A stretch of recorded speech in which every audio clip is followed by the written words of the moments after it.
আসসালামু আলাইকুম, কেমন আছেন সবাই? তো বাসায় ফ্রিজটা খুলে দেখলাম যে কোনো সবজি নাই, শুধু মাছ আর গোশ আছে।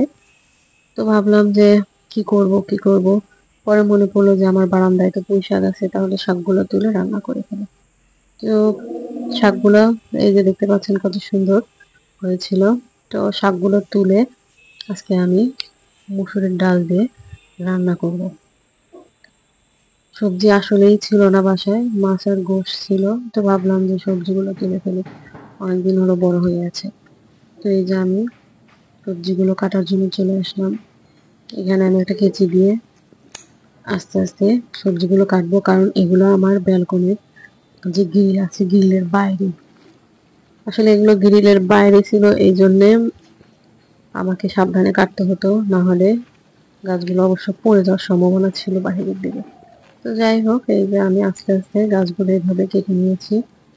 মানে সবগুলো গাছ কাটবো না আমি, দু একটা গাছ আমি রেখে দিব পরবর্তীর জন্য।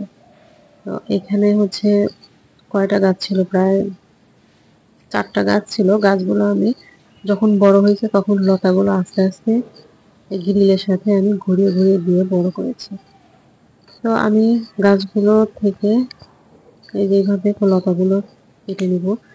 আর মানে সবজিটা এত সুন্দর, শাকগুলো এত তরতাজা আর এত সবুজ হয়েছিল। আর এগুলো তো একবারেই সার মুক্ত। আমি এখানে তো সার কিভাবে ব্যবহার করব? সার আসলে কিনে নিয়ে এসে যে ব্যবহার করা, এটা আমি করি নাই। বাসার যে সবজি ছিল কেটে কেটে যখন আমি রান্না করতে যাই, তখন বিভিন্ন সবজির খোসা, তারপরে পেঁয়াজের খোসা, রসুনের খোসা, এগুলোই আমি এখানে দিয়ে দিতাম। পানিতে ভিজিয়ে রেখে তারপরে সেই পানিগুলো আমি সবজির গোড়াতে দিয়ে দিতাম, গাছের গোড়াতে দিয়ে দিতাম। তো কাটা কাটতে গিয়ে আমার একটু সমস্যা হয়েছিল, কারণ এই যে রেলিংয়ের সাথে এগুলো এরকম ভাবে ঘুরে মানে পেঁচিয়েছিল দেখে এই অল্পের একটা পড়ে গিয়েছিল। যাই হোক, এই তো আমার কাটা হয়ে গেছে। এখানে মোটামুটি ভালোই শাক ছিল এই তো। আর ঘরের মধ্যে আমি আরগুলো কেটে রেখেছিলাম, মানে আগে যেগুলো কাটছিলাম সেগুলোও ছিল।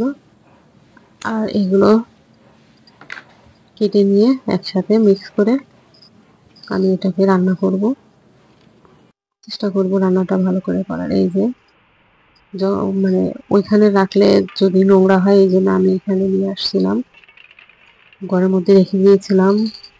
আর বাদ বাকিগুলো আমি ওই যে কেটে নিয়ে আসছি। এই যে টোটাল আমার শাকগুলো হয়েছিল এতগুলো। তো শাকগুলো আমি এখন এগুলোকে কেটে সুন্দর করে বেছে পরিষ্কার করে ধুয়ে রান্না করার জন্য রেডি করব।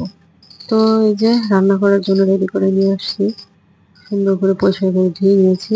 দেখতে কত সুন্দর দেখাচ্ছে, সবুজ আর সতেজ।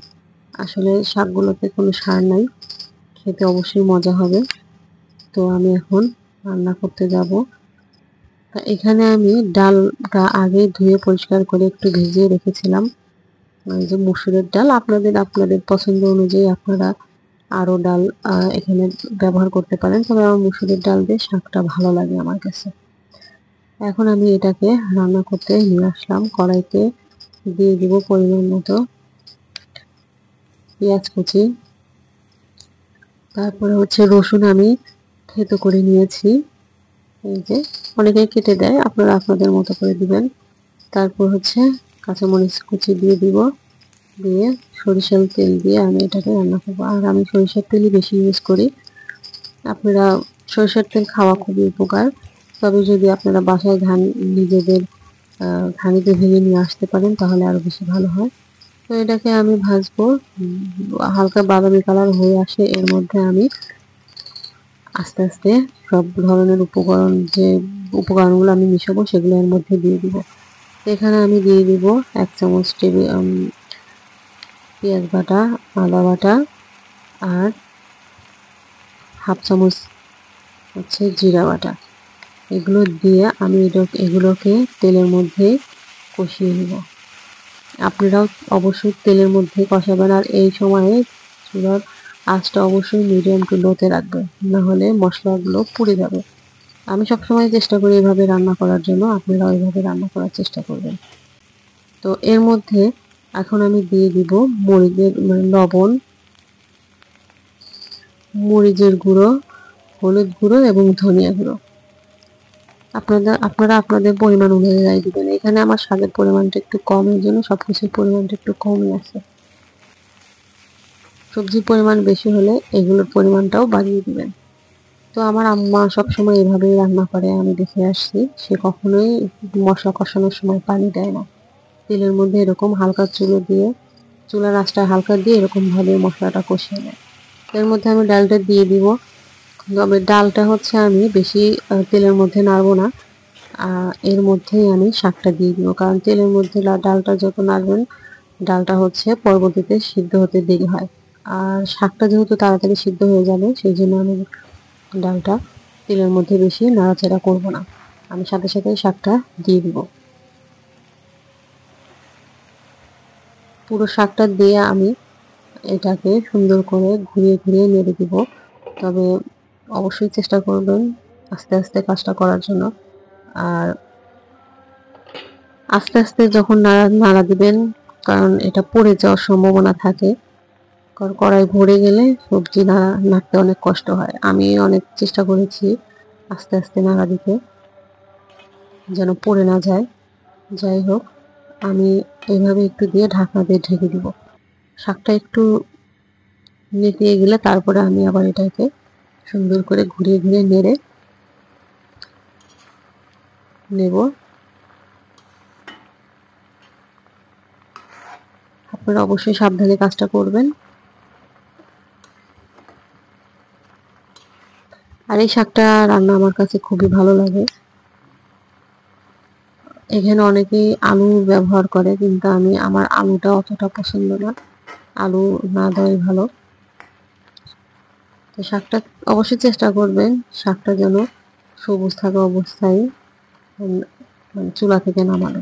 তো এখানে আমি আবার একটু ঢাকনা দিয়ে ঢেকে দিয়ে আবার একটু, এখন আমি চুলার হাই হিটে রেখেছি। একটু পানি দিয়ে দেব, কারণ হালকা একটু সিদ্ধ হওয়ার জন্য আমি পানিটা দিয়ে দিচ্ছি। আপনারাও চাইলেও দিতে পারেন, নাও দিতে পারেন। তবে আমি একটু দিয়ে দিলাম।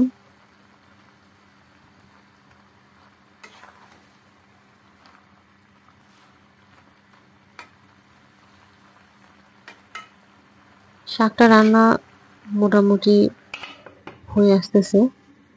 আপনারা এভাবে অবশ্যই চেষ্টা করবেন। আমার শাকটা এই যে হয়ে গেছে। ডালটা একটু আস্তে আছে, তবে এটা আমি একটু চুলার উপর রেখে দিব, দিলে পরে এটা সিদ্ধ হয়ে যাবে। এই তো হয়ে গেছে আমার রান্নাটা। অবশ্যই আপনারা বাসায় ট্রাই করবেন। খেতে অনেক মজা হয়েছিল। আমি মানে যখন রান্নাটা করছিলাম তখন ভাবছিলাম যে কেমন হবে, খেতে মজা হবে কিনা। তবে শাকটা হচ্ছে একবারেই সারমুক্ত, এই জন্যই মনে হয় আরো বেশি মজা হয়েছিল। তো অবশ্যই বাসায় ট্রাই করবেন। আর কেমন হলো অবশ্যই জানাবেন। ভালো থাকবেন সবাই, আমার জন্য দোয়া করবেন। আল্লাহ হাফেজ।